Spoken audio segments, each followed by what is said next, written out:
నాకు ఇచ్చిన మాట, మూడవ మాట, యోహాను సువార్త 19వ అధ్యాయము 26వ వచనము ఒకసారి చదువుకుందామండి.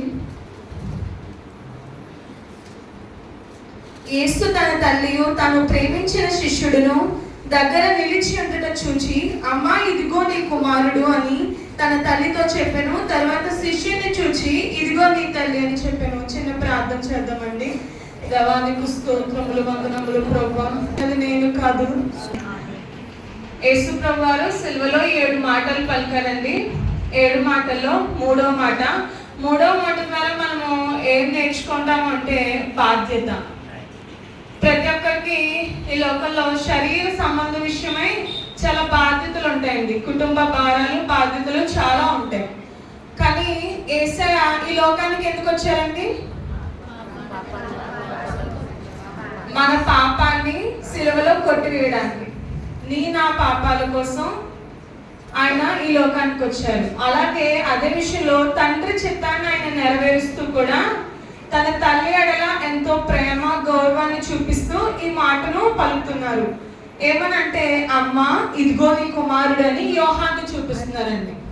యేసు ప్రభు సిలువ వేసే సమయంలో ఆయనకి దగ్గరగా నిలిచిన వారిలో కొందరు స్త్రీలు, తన తల్లి, తన శిష్యుడైన యోహాను ఉన్నప్పుడు ఆయన తన తల్లిని చూసి యోహానుతో చెప్తున్నాడు. ఏమనంటే, ఇదిగో నీ తల్లి, ఇదిగో నీ కుమారుడు అని వారిద్దరితో ఒకరు చెప్తున్నాడు. ఆయన తన బాధ్యత అంటే 9 మాసాలు 9 నెలలు తను మోసి కన్నది కాబట్టి తన బాధ్యతను అక్కడ నెరవేర్చుకుంటున్నాడు. ఆయన ఎంతో బాధను ఆ సిలువలో అనుభవిస్తూ కూడా తన బాధ్యత మాత్రం మర్చిపోలేదు. ఆయన ఈ లోకానికి వచ్చిన సమయాల్లో మనుషుల్ని నరపుట్టడానికి కానీ, ఓరి నరడానికి కానీ పిలవలేదు. కానీ మానవ సంబంధాల పట్ల ఆయన చాలా బాధ్యత కలిగి ఉన్నారండి. 12 సంవత్సరాలుగా రక్తస్రావం గల స్త్రీని ఆయన ఏమనిపించారండి?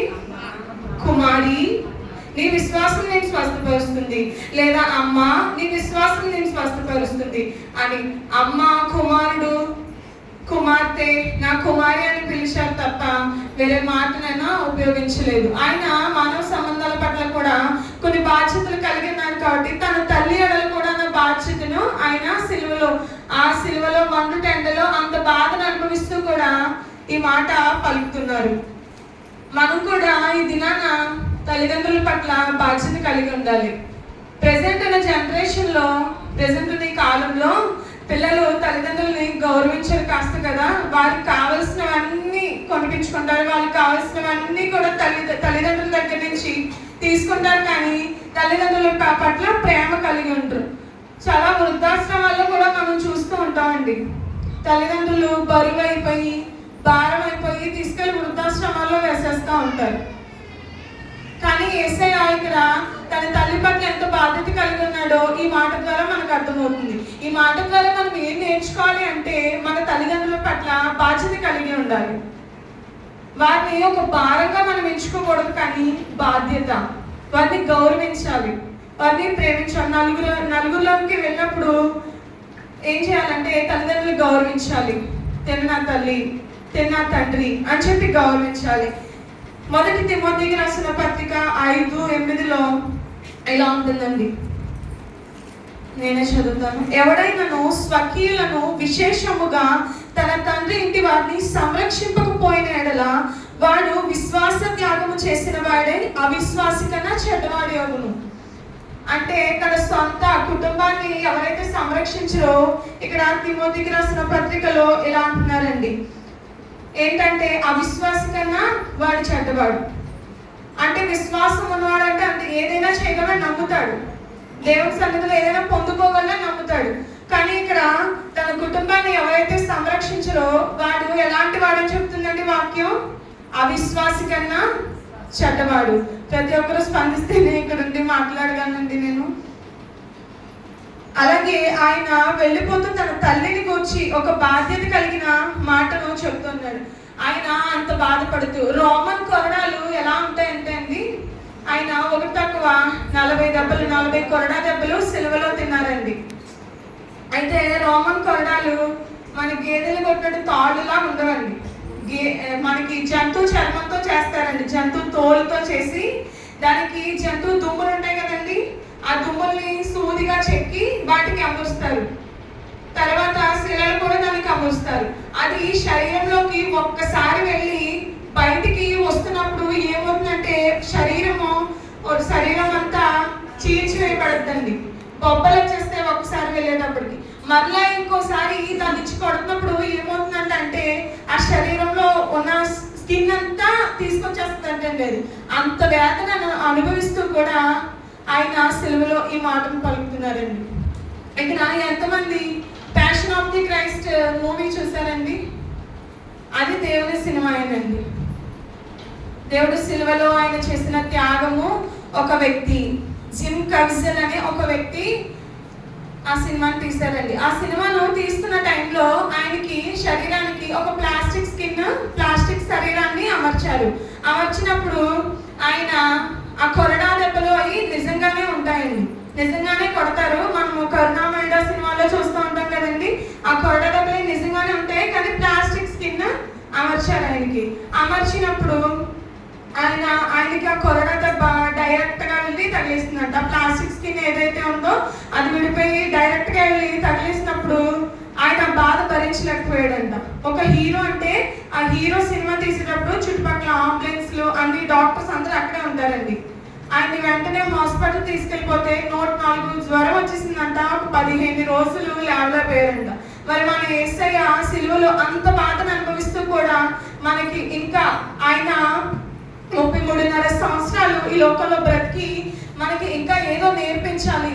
నా బిడ్డల కోసం నేను త్యాగం చేస్తున్నాను, వారు చేసిన పాపం నిమిత్తమే కదా నేను ఈ సిలువను అనుభవిస్తున్నాను, తండ్రి చిత్తాన్ని నేను జరిగించాలని చెప్పి తల్లి పట్ల కూడా ఈ బాధ్యతను ఆయన మోస్తూ అంతటి బాధలో. ఈరోజు ఒక పినీస్ మనకి ఏదైనా గుచ్చుకుంటే అమ్మా అని అరుస్తాం, కానీ ఆయన ఎన్నిసార్లు అమ్మా అని అరాలంటారు? చాలా సార్లు అరాలి కదండి. అంతటి గవర్నమెంట్ సిలువలో, అంతటి మండు టెండలో ఆయన అంత సిలువ భారాన్ని అనుభవిస్తూ కూడా తన తల్లి ఎడల బాధ్యత కలిగి ఉన్నాడు. ఆయన ఏ నేరము చేయలేదు, కానీ ఎంతో బాధను అనుభవించాడండి. గెత్సెమనే తోటలో ఆయన ప్రార్థిస్తున్నప్పుడు దేవని చిత్తమైతే ఈ పాత్ర నా ఎదురు నుండి తొలగించండి అని ప్రార్థన చేస్తాడు ఆయన. కానీ నీ చిత్తమే సిద్ధించేయండి ప్రభు అని కూడా ప్రార్థన చేస్తాడు. అలాగే ఈ దినము తల్లి ఎడల ఒక బాధ్యత కలిగి ఉన్నాడు. తన తల్లి యేసు ప్రభువు పుట్టిన సమయాలలో సిమియోను అనే ఒక వ్యక్తి వచ్చి అమ్మ నీ గుండెలోంచి ఒక ఖడ్గం దూసుకెళ్తున్నట్టు ఆయన చెప్తాడండి. ఆ మాట ఆవిడకి అప్పుడు జ్ఞాపకం వస్తుంది. తన కుమారుని అంతలా సిలువ వేస్తున్న సమయాల్లో తన తల్లి గుండె బాధకుండా అక్కడ ఏడుస్తున్నట్టు కనబడుతుందండి. తన తల్లి ఎంతో వేదన ఆ మాటను గుర్తు చేసుకుంటుంది.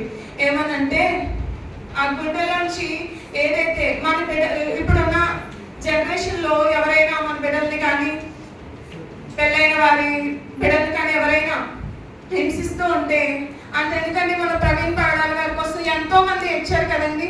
ఆయన ఇక్కడ ఉన్నవారు ఎవరికి ఏమీ కాదైనా, కానీ ఆయన కోసం చాలా మంది ఇచ్చారు, ఇప్పటికీ పోరాడుతూనే ఉన్నారు. కానీ అక్కడ మరియా ఆయన తల్లి ఎంత బాధపడాలండి. అలాగే మరియకు ఆదరణ కలగాలని యోహానుని అప్పగించాడండి. నిర్గమకాండం 20:12 చూసుకుంటే మనకు 10 ఆజ్ఞలు ఉంటే 10 ఆజ్ఞల్లో ఒక ఆజ్ఞ ఏంటంటే నీ తల్లిని నీ తండ్రిని సన్మానించమని. ఈరోజు ఎంతమంది తల్లిదండ్రులను సన్మానించే వారిగా ఉన్నాము? మనకు మనమే ప్రశ్న వేసుకోవాలండి. ప్రతి గుడ్ ఫ్రైడేకి ఏదో ఒక 7 మాటలు చెప్తున్నారు, వింటున్నామో వెళ్ళిపోతున్నామో అని కాదు, కానీ ఈ మాట దేవుడు ఎన్నిసార్లు గుడ్ ఫ్రైడేకి వచ్చి ఏమి నేర్చుకుంటున్నాం అనేది మనకు మనం ఒక ప్రశ్న వేసుకోవాలి. వేసుకున్నప్పుడు అప్పుడు మన జీవితాలు ఎలా కట్టబడుతున్నాయి? మొదటి మాట క్షమించడాన్ని నేర్చుకున్నామండి. 2వ మాట దొంగని క్షమించాడు యేసయ్య. 3వ మాట మరొక బాధ్యత. మన కుటుంబాల పట్ల మనం ఎంత బాధ్యత కలిగి ఉంటున్నాము. అలాగే ఇంకో మాట చూసుకుంటే సామెతలు 23:22 చూసుకుంటే ఒకసారి చదువుదామండి. ఎవరైనా చదువుతారు? సామెతలు 23:22.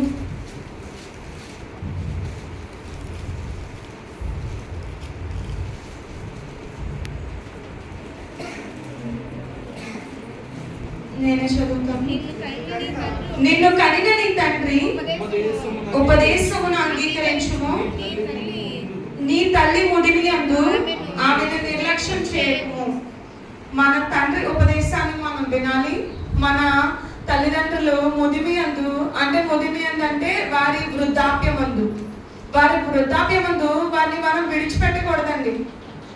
వారు చిన్నప్పుడు మనల్ని ఎంత ప్రేమగా అయితే చూసుకుంటారో, వారు ఎదిగి కొద్ది వారికి వయసు వచ్చే కొద్ది వాళ్ళు ఏమైపోతారంటే చిన్నపిల్లలు అయిపోతారండి.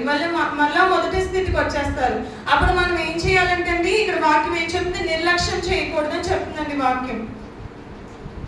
దేవుని వాక్యము మన తల్లిదండ్రులు సన్మానించమని, తల్లిదండ్రులని నిర్లక్ష్యం చేయొద్దని దేవుని వాక్యం మనకు బోధిస్తుంది. దేవుని మాటలను మనం ఆలకించే వారముగా ఉండాలి. క్రీస్తు ప్రేమ మనలో ఉంది కాబట్టి ఆయనను ఏమాత్రము కూడా అశ్రద్ధ చేయకూడదండి. అది శ్రమ అయినను, హింస అయినను, బాధ అయినను, ఎత్తైనను, లోతైనను, మరి ఏదైనా కూడా క్రీస్తు ప్రేమలో నుండి ఎడబాపోదు ఏది లేదండి.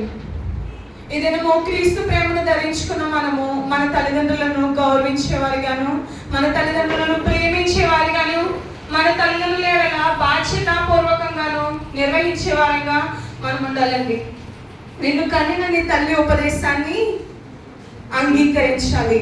అలాగే ఎన్ని శ్రమలు వచ్చినా మన కుటుంబాన్ని మాత్రము మనము విడిచిపెట్టకూడదండి. నేను ఒక చిన్న ఎగ్జాంపుల్గా చిన్న స్టోరీ చెప్తాను, చెప్పిన మాటలు నేను ముగిస్తాను. ఒక కుమారుడు ఉన్నాడంట. తన తల్లి వృద్ధాప్యం అందున్నప్పుడు ఒక తట్ట చేయించాడంట. తట్ట చేయించి ఆ తల్లిని, అమ్మ నేను ఒక దగ్గరికి తీసుకెళ్తాను అని చెప్పి ఆ కుమారుడు తీసుకువెళ్ళాడంట.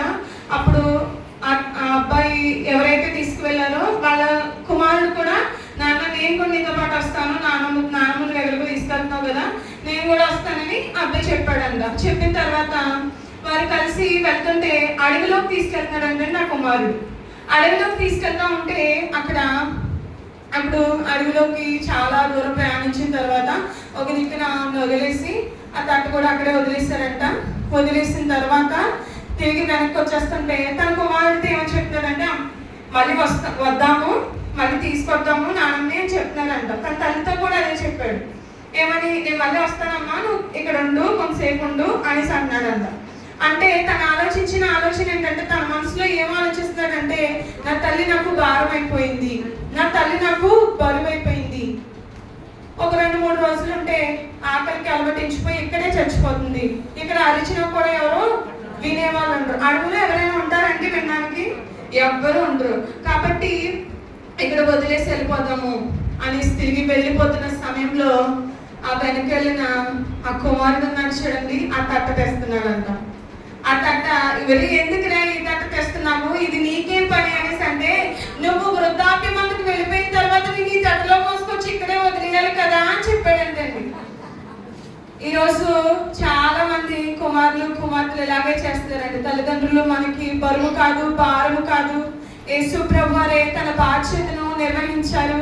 కాబట్టి ఈ మాట ద్వారా మనము ఒక బాధ్యతాపూర్వకముగా మన తల్లిదండ్రుల ముదిమి అందు వారిని, చంటి పిల్లల మనస్తత్వంతో ఉన్న వారిని గౌరవించాలి, వారిని ప్రేమించాలని ఈ మాట ద్వారా దేవుడు తెలియజేస్తున్నాడు. ఎన్ని శ్రమలలో ఉన్నా, ఎన్ని కష్టాల్లో ఉన్నా కుటుంబాన్ని విడిచిపెట్టకూడదండి.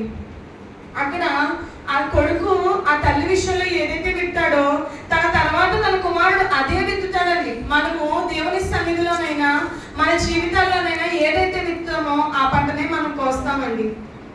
కాబట్టి దేవుని వలె ఒక బాధ్యత కలిగి ఉందాం, ఒక భారాన్ని కలిగి ఉందాం.